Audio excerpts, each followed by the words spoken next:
You've been asked several places for some type of a wish list at DC. For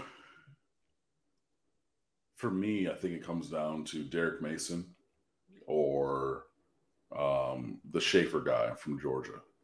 I think that either one of those would be a real home run. Doug Belk, where's he from? I'm not familiar. Doug Belk, I'm not either. Jim Leonard, Oh, yeah. So we're in associate head. Oh, Houston. Okay. So the associate head coach in DC from Houston. Okay, we can talk about that. Third season in Houston, promoted to defensive coordinator, and it was associate coach safeties. 2 seasons of cornerback coaching at West Virginia. That included Keith Washington, 3 interceptions. Didn't they have a cornerback who was Marcus Jones? Yeah. He was a grad assistant at Alabama. Okay. That's not bad. And then he was secondaries coach at Valdosta State, one of the better, division, what are they, 2 programs? But yeah, that's okay. And they had a top 15 defense, Pew Life. Okay, I get you. Maybe not my first choice, but as I went through quickly on this University of Houston biography page there, like there are things to like. Jim Leonard, I think, also would be very good. I think he does a great job.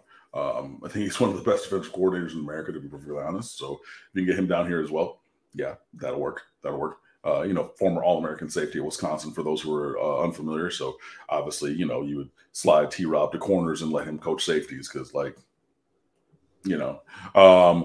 yeah, I would say I don't think that it's realistic, however, just from the fact that like he's from Wisconsin and went to Wisconsin and is coaching at Wisconsin. Like for that, I don't necessarily think that's realistic.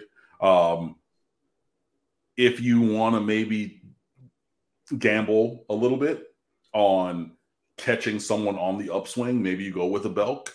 But again, I would say Schaefer or Mason would be my personal top 2 for the defensive coordinator role in Miami. But that's me personally.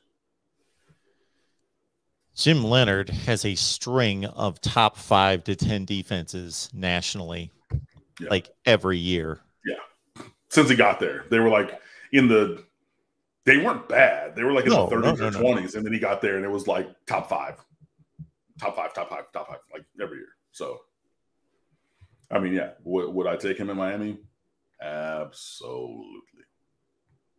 It has happened that guys have been lured away from their alma mater, just looking for a change, something new, something perceived to be better. And just, okay, this is my home. This is what I love, but what else can I do here? I need a new challenge. I agree with Richard Barnett. Leonard is not leaving Wisconsin. He's probably going to be the next head coach there. That's what I see for him as well. Well, yeah, that's true. That vertical ascension, and everything, continue to jump around for the rest of his career and whatnot. But, I think that's in his future. Now, if I'm not mistaken, you're on the record as not being in favor of Charlie Strong. I mean, nah. I mean, he's a good defensive mind, and everything. But, like, how old is he now? He's like 67. Right? Yeah. He's not a spring chicken. Like, he's 61, excuse me. But, like, that is a little ageist of me. But it's not my preference. But there can be a case made that he is a good defensive mind. He's done it for a long time. And if you're looking to add another pretty damn good recruiter in the state of Florida, you could do much worse than bringing in Charlie Strong. So, I mean, that is a thing. That's just not my thing. But again, if he ends up wearing the orange and green and the U on his chest, then we'll support him moving forward. I just would look other places first. Me personally. If we could propel forward 5 years, 5 football seasons, Mm-hmm. so 2022 through 26, 22, 3, 4, 5, 6, we're at the conclusion of the 2026 season. What will you reasonably have hoped that Mario Cristobal and staff will have accomplished at this point? And what is the status of the program?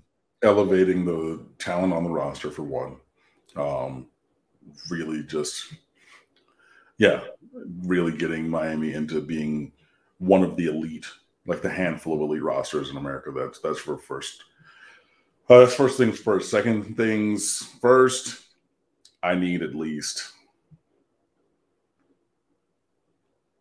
4 Coastal Division championships. Like, it needs to be pretty much every year, with the random off year that Miami does not win the Coastal. That's just that.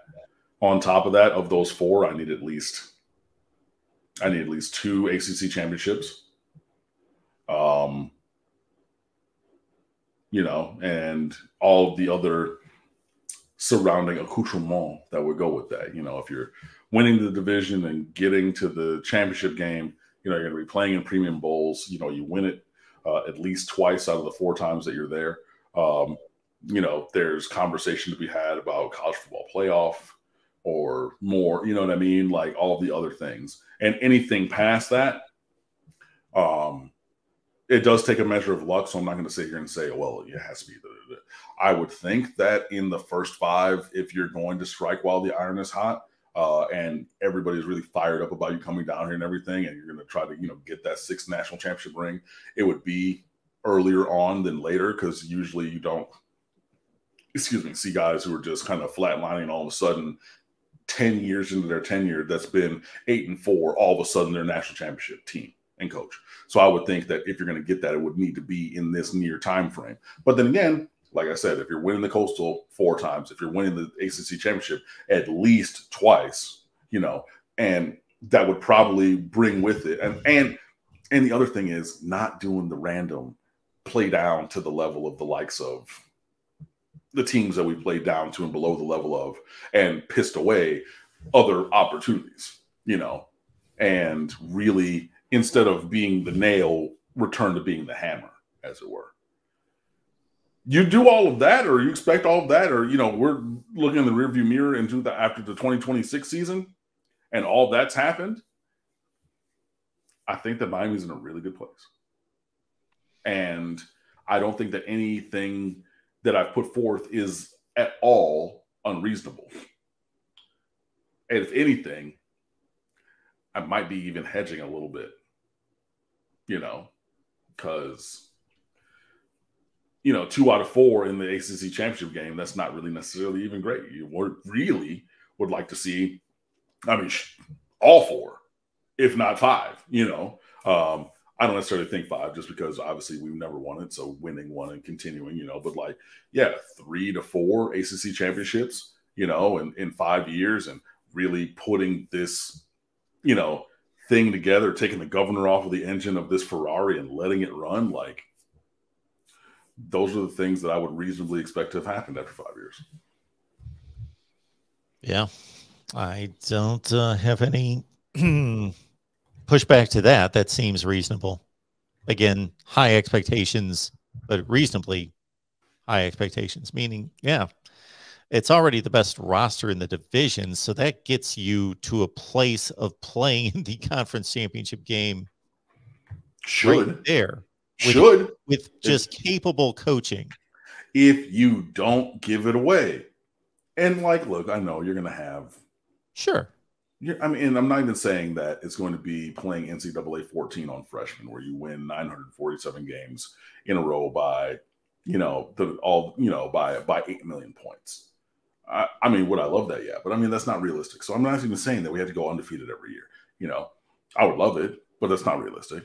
So, even, the 1 loss, you're going to lose. There will be games that we will lose. There's still college kids are still going to be the variance of performance that, affects everyone. You know what I mean? But losing to a North Carolina team that goes 6-2 in conference, and we end up 7-1, so we win it that way. That's one thing. Losing to like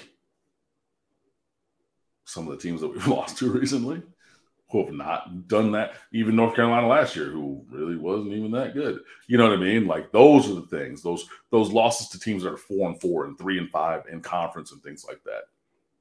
Nah, put that out. And if you get rid of those things, you can actually like move forward. Like, you know, it can get good.